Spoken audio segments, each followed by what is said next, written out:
c'est Cyril. Donc aujourd'hui, je voudrais vous partager des choses qui me sont réellement arrivées. C'est un petit témoignage sur le miraculeux. Donc avant de commencer la vidéo, je voudrais vous dire, pour ceux qui me disent ouais, mais on envoie tout le temps des vidéos, ils cherchent à nous arnaquer, à nous flouer. Moi j'ai rien à vous vendre, je ne cherche pas à vous amener dans une église, une structure, une religion, une dénomination. Moi je veux juste que vous preniez conscience que Dieu il est là pour vous, il vous aime. Et son fils Jésus est mort sur la croix pour vous, par amour, par grâce. Donc ce que je vous partage, les vidéos que je fais, n'ont aucun but lucratif, il n'y a pas d'arnaque derrière, je vous partage juste ce qui m'est arrivé, après libre à vous de faire vos choix, de vous remettre ou non devant Dieu. Mais néanmoins, je me dois de partager ces choses-là parce qu'elles m'ont aidé dans ma vie et je pense que ça peut vous être utile aussi. Donc la première histoire, en fait, ça se passe avec un frère l'hiver dernier. On voulait aller acheter à manger un week-end, un soir de week-end. Et le pare-brise de sa voiture était complètement gelé et il y avait juste un petit trou où on pouvait voir à travers le pare-brise, où on pouvait voir la route. Donc moi je lui dis il faudrait qu'on dégèle le pare-brise, ce serait prudent de prendre la route. Lui me dit non mais t'as pas assez la foi, il nous arrivera rien, fais-moi confiance. Donc bon bah, on a pris la route, moi je lui dis mais la Bible elle dit quand même qu'il faut pas tenter le diable, je pense qu'on a les moyens humainement de dégeler ce pare-brise, pourquoi prendre des risques. Bon lui il l'avait compris sous une notion de non mais il faut avoir la foi, faut pas douter malgré... Donc on a pris la route, on est allé chercher à manger, on est revenu, et effectivement on n'a pas eu d'accident, il ne s'est rien passé. Donc bon, sur le moment, il me dit tu vois j'avais raison, t'as pas la foi. Et bon, moi, je restais quand même travailler à me dire c'est quand même plus prudent si on a les moyens de...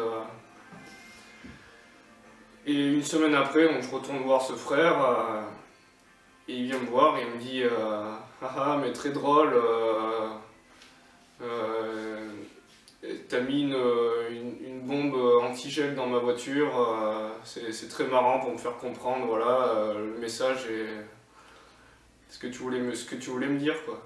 Et je lui dis mais non, mais j'ai pas les clés de ta voiture, j'ai rien mis dans ta voiture, et en fait il m'a appris qu'il avait lavé sa voiture juste avant le week-end, le fameux week-end où on est parti, que son pare-brise n'était pas complètement dégelé, et il n'y avait pas cette bombe antigel dans sa voiture. Donc moi ce que j'en conclus, après libre à vous de dire il a pu l'oublier dans sa voiture, c'est peut-être pas apparu comme ça, comme par magie. Moi je crois à ce genre de choses, à ces apparitions. D'ailleurs si vous êtes ouvert sur le sujet, vous pouvez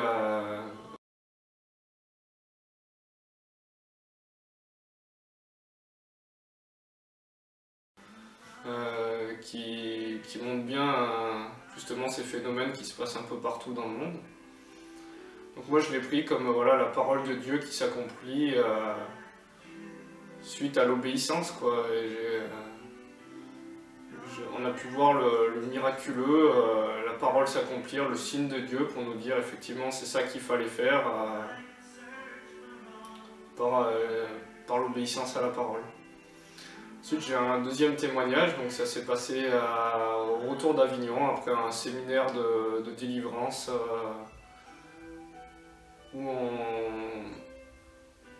organisé par le pasteur et missionnaire Alan Rich.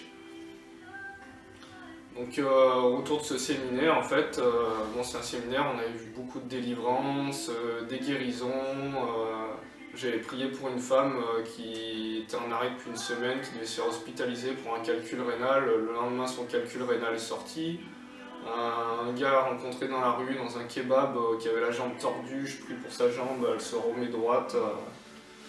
Voilà, on avait vu des choses assez extraordinaires. Et sur le retour, en rentrant d'Avignon, il pleuvait des cordes. Moi, je travaillais le lendemain, donc on devait absolument rentrer.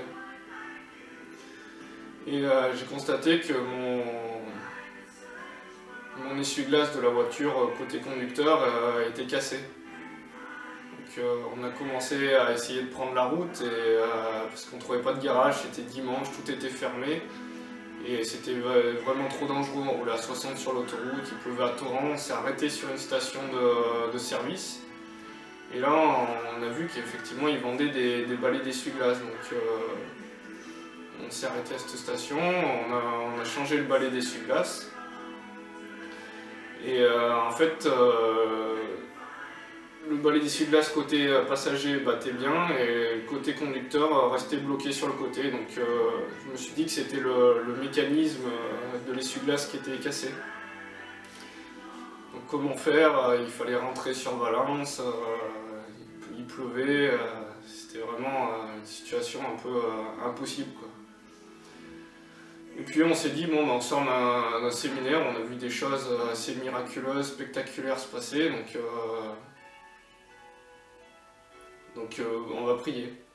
On était 3 dans la voiture, 3 frères, et donc on a commencé à prier, il pleuvait toujours, on a pris l'autoroute, on roulait doucement, on n'y voyait rien. Et petit à petit, on a commencé à prier, donc l'essuie-glace côté passager battait normalement. Et l'essuie-glace côté conducteur était sur le côté, et petit à petit, il s'est remis à battre. Il s'est remis à battre, on a continué à prier de plus en plus, et au bout d'un moment, il s'est remis à battre normalement. Donc on a prié comme ça, et pendant tout le temps de l'averse, pendant les 40 minutes, jusqu'à arriver à un quart d'heure, 20 minutes de Valence. Et arrivé vers Valence, l'averse s'arrête et l'essuie-glace qui battait se remet sur le côté, il se rebloque. Donc sur le moment je me questionne, je me dis mais Dieu est tout puissant, il aurait pu réparer mon essuie-glace complètement, je comprends pas. Donc bon bah l'essentiel c'est qu'on soit rentré, qu'il ne nous soit rien arrivé. Et 2 jours après, je décide quand même de me pencher sur le problème, de regarder l'essuie-glace, qu'est-ce qui va pas, quoi. Donc j'ouvre le capot, je démonte le cache de l'essuie-glace, et j'allume le contact, et je constate que le moteur, tout ce qui entraîne les essuie-glaces à fonctionner, tourne normalement, mais l'essuie-glace reste sur le côté à pas battre, quoi. Et bon, je vois qu'il y a un petit cache au niveau de l'essuie-glace qui retient la vis de l'essuie-glace, donc j'enlève ce cache. Et là je constate que la vis est complètement dévissée, c'est-à-dire qu'il n'y a aucune force de frottement qui peuvent entraîner l'essuie-glace avec le moteur d'essuie-glace qui est en train de tourner. Et c'est là que j'ai compris que c'était vraiment miraculeux ce qui nous est arrivé.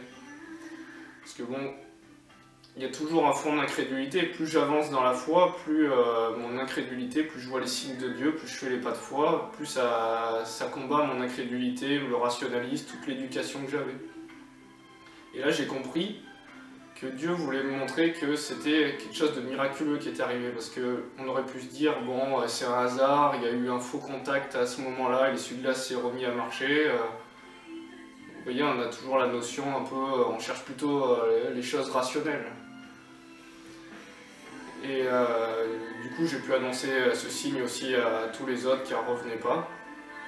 J'ai compris que j'ai mis ma foi en action, et que même un petit peu de foi, elle peut déplacer des montagnes. Donc toute la parole de Dieu s'accomplit. Ce que je voudrais que vous partagez et que vous reteniez de ce témoignage, c'est que l'obéissance à la parole et la foi en action permettent d'entrer dans le miraculeux, de voir le royaume de Dieu sur terre.